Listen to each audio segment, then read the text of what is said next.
and welcome to Daily Debrief. I'm Pragya. These days in October mark the height of the Cuban Missile Crisis 60 years ago. The world teetered on the brink of nuclear war. Are we back to those days? Is the nuclear threat imminent or being trumped up for political ends? Next, we go to a report by Public Services International and Action Aid, who have objected to the IMF's gender mainstreaming strategy. They say the IMF should end austerity. It hurts women far more than any such strategy can fix. And we have an update from the World Anti-Doping Agency taking a new road to cut the drug menace in sports. 60 years ago, the United States and the USSR were eye to eye in what came to be known as the Cuban Missile Crisis. The world came close to nuclear war then more than just once. Did we learn nothing from those tense times? Coming to today, are things different? Is what we hear about possible nuclear threat and annihilation to be believed? We go to Prabir Purkasta to look at what changed in 60 years. Right, Prabir, 1962, long way from now. Can you just describe how close we had come to nuclear threat, to nuclear war at that time? Well, that is one of the not so well-known parts of the history of the 1962 standoff between Soviet Union at that time and the United States. The United States had declared a naval embargo, and the visible part of the tension was when the Soviet ships would meet those which had declared the nuclear naval blockade of Cuba. Ultimately, the Soviet ships stopped, and therefore there was no physical fight that took place trying to break the naval blockade. But what is not, or what was not so well known, there are at least 3 instances that we know of where nuclear exchange could have taken place within that 14 days.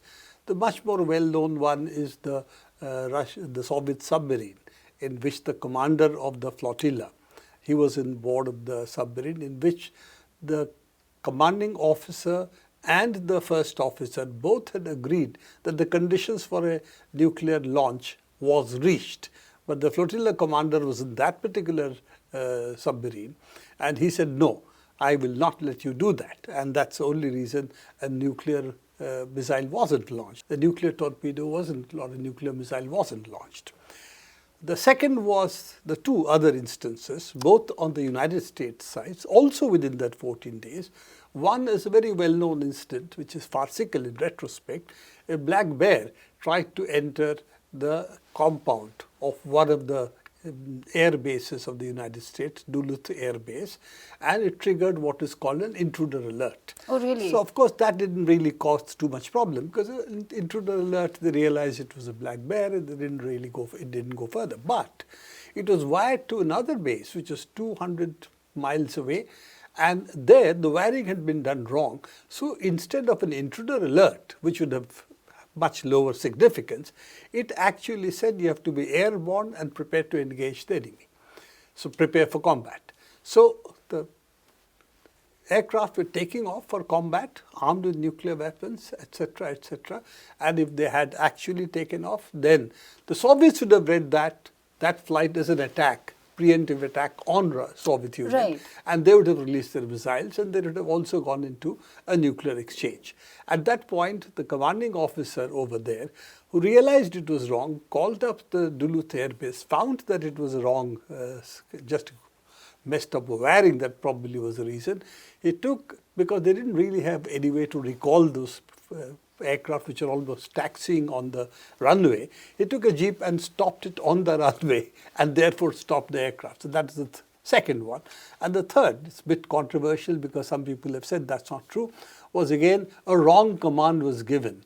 And that command, if it was obeyed, would have led to a nuclear strike.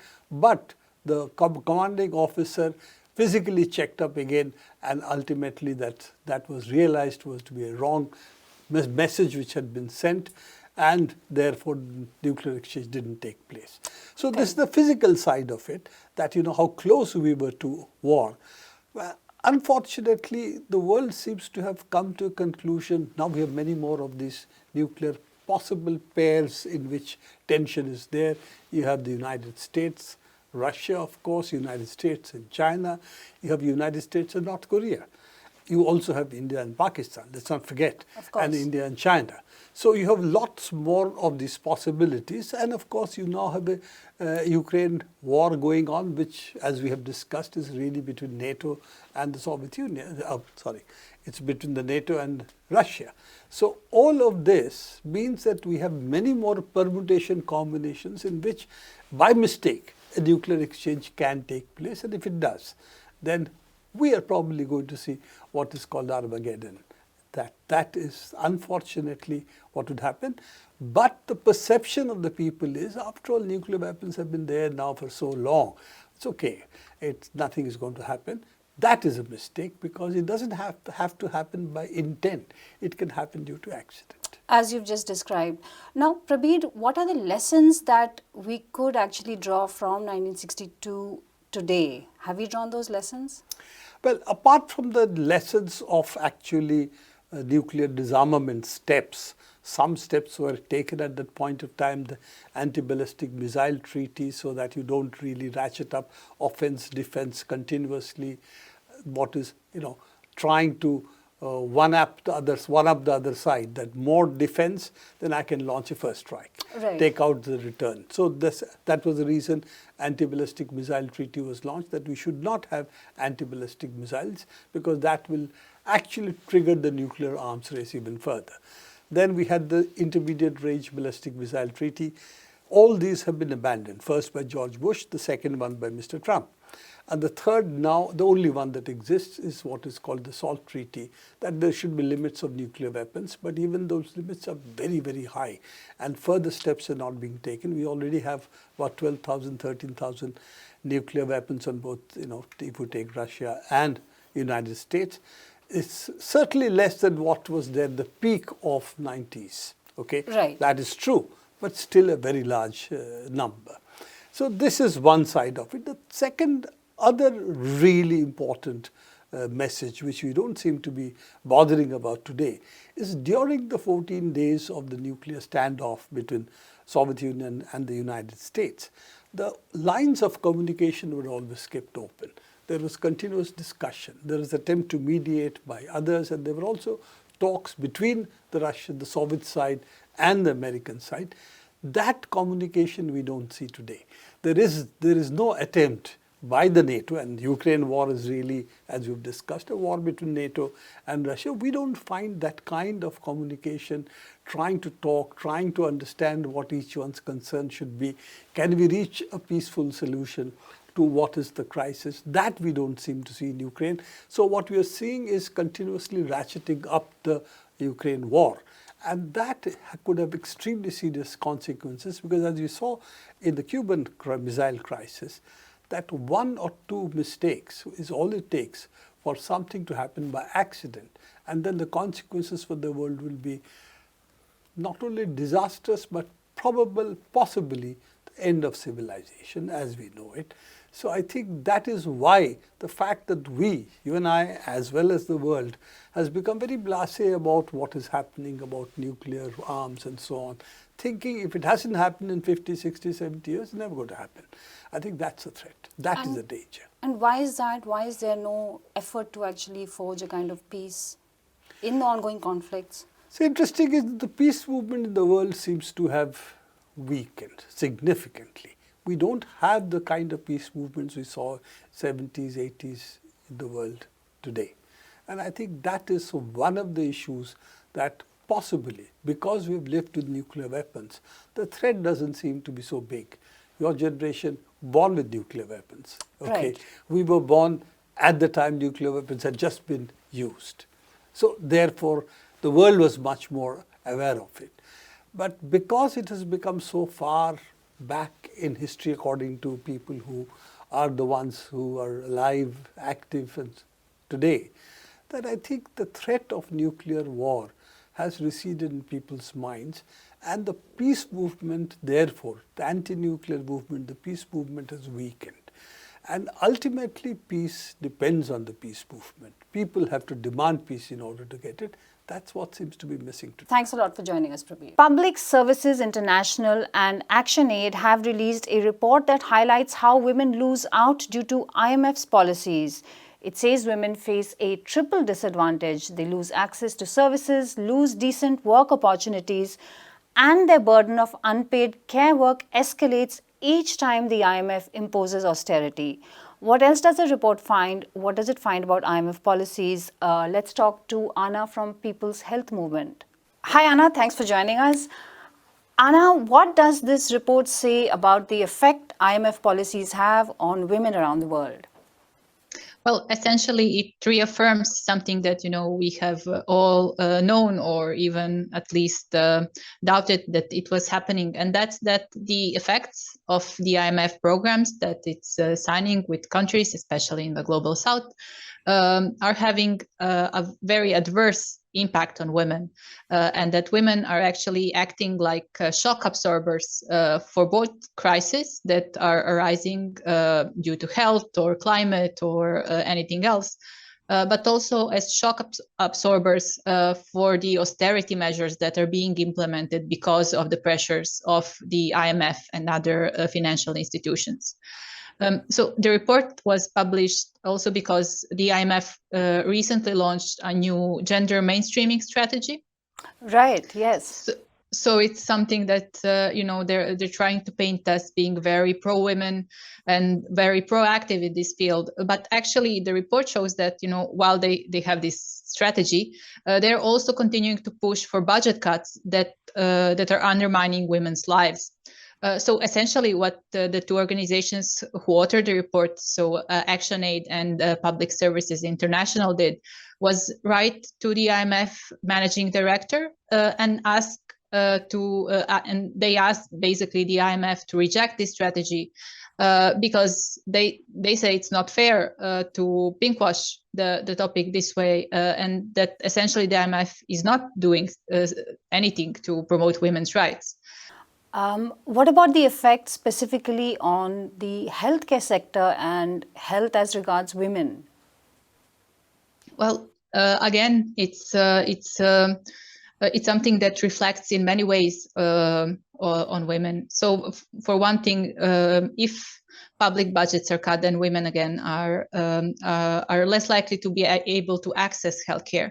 But on the other hand, if you look at who makes most of the workforce in healthcare, it's women. So 90% of the world's nurses are still women. So in the situation where the IMF comes in and says, "Oh, but you should put a freeze on your salaries, on the wages of the workers in the health sector," women are the first to be impacted by this. So they're also likely to be impacted if this kind of freeze means that there are no new employments in the healthcare sector. So they're going to be more overworked. They're going to receive less salaries, and they're overall going to be shouldering a lot more work than they're supposed to be. And so, for example, they take the example of Ghana. So Ghana is currently in the process of negotiating a 17th program with the IMF. And so Ghana also has over 40,000 nurses who are unemployed. So these are workers who actually formed a union for unemployed nurses. At the same time, Ghana has a 41% vacancy rate in the health sector.